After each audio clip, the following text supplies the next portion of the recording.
Good day. I was the target audience way back in the late 90s for Harry Potter.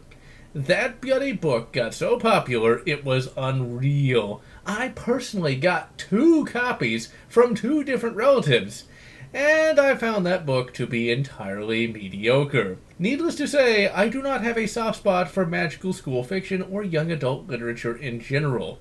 Until Christopher Nuttall. Of the multitude of modern Amazon writers, Christopher Nuttall has got to be one of the best I've found to this day. His writing quality is excellent, with phrasing being both natural and smooth.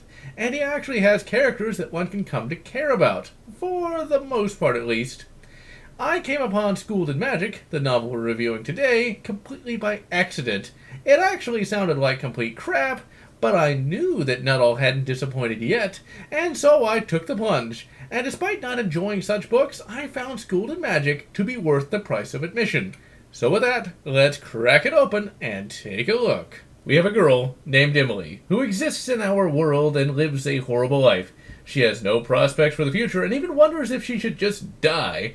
And her stepfather looks at her creepily as well, and her only refuge is the local library. Leaving it one day, she gets kidnapped by an evil necromancer and taken to a fantasy world. Well, that kind of came out of nowhere. And honestly, from how horrid her home life sounded, being transported to a pre-industrial land sounds like an improvement. She is kidnapped by a necromancer named Shadai. He used his dark magical powers to commune with dark entities that move through worlds and told them to bring him the Child of Destiny. Joke's on him, Emily is a child of a woman named Destiny. Womp womp. Shadai starts to sacrifice her to the dark gods, only to be stopped by a powerful neutral good wizard named Void. He saves her and takes her to his hideout and explains what is going on. Throughout the novel, Void will act kind of like a good version of Q, but is still fairly neutral nonetheless. While staying with Void, Emily learns that she has gained magical powers after crossing worlds. Void knows that she needs to learn how to control her fabulous secret powers and decides to send her to the local magical school named Whitehall. Yes, Mr. Nuttall is very British. He is more tea than man, twisted and polite. Void calls in a favor and has her transported to Whitehall via a giant dragon. That, of course, can be cryptic, and he, of course, can see the future and gives her some cryptic crap. Upon arriving at the school, she is given the usual lecture about not killing anyone with magic, and is told about all the various punishments, and is then assigned a room. The novel explains that Emily was given a translation spell and an immune system booster spell, so that she can both communicate and not die. Emily shares her dorm with 2 girls. Aloha, yes, this name is lampshaded in the book, and a girl whose name is completely unpronounceable. Emily has to follow numerous rules and regulations and has to deal with annoying roommates on top of that. Emily takes to this fairly quickly, even though to me it sounds absolutely horrible. The novel introduces a logical magical system that is elaborated on throughout the novel, and the novel also has Emily apply modern scientific principles to magic, to the point where she eventually invents a magical word processor. Emily also starts introducing modern technology and ideas. She might not know how to make a steam engine, but she knows Arabic numerals, and Arabic numerals are much more efficient than the local counting system. The novel is rather unique in that it shows a more realistic view of a boarding school. It's not happy, joy, fun time in any sense of the word. Emily is under constant stress to perform well, and she has to worry about local bullies and the lingering threat of Shadai. The lion's share of the novel deals with Emily coping with school life and learning about her new world.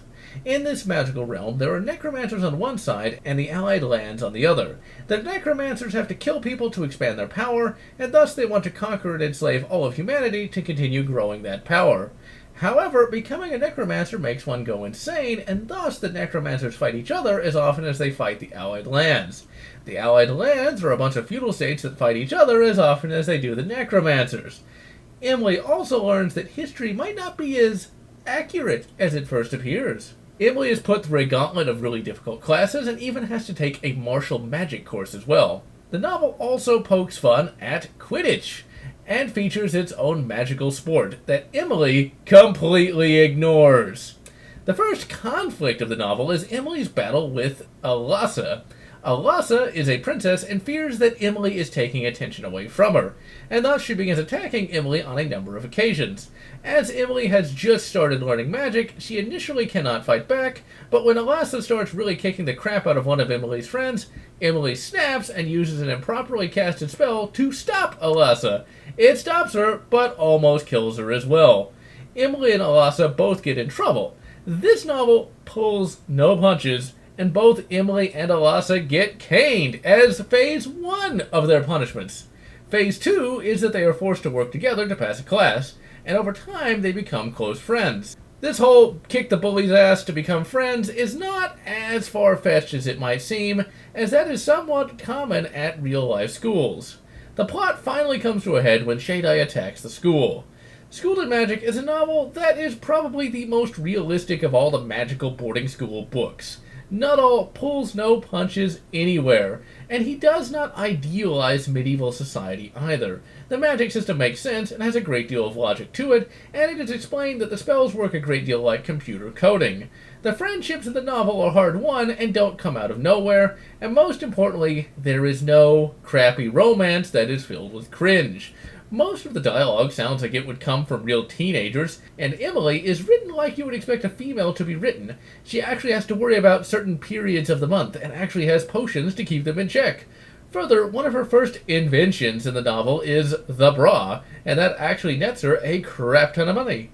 Emily as a character is interesting. She is a much more realistic protagonist. She does not win all the time and earns all of her abilities. She is also massively insecure and will fall to pieces mentally when she fails at something, but she will still try to come through regardless of her fears. She is a great character and in the end is a person that the reader comes to care about. Nuttall is quite good at making cool characters and is one of the few writers that I've read that was able to write an interesting and well-rounded female character. In the end, I highly recommend this novel, even if you find the magical school concept silly or juvenile, as Nuttall actually makes it entertaining. And so, I am GeneralLotz, wishing you good Darth Bane, Path of Destruction, and good Republic Commando, or whatever makes you happy. If you enjoyed this video, please consider subscribing, and if you can, please consider supporting me on Patreon, so that I can continue bringing you this awesome content.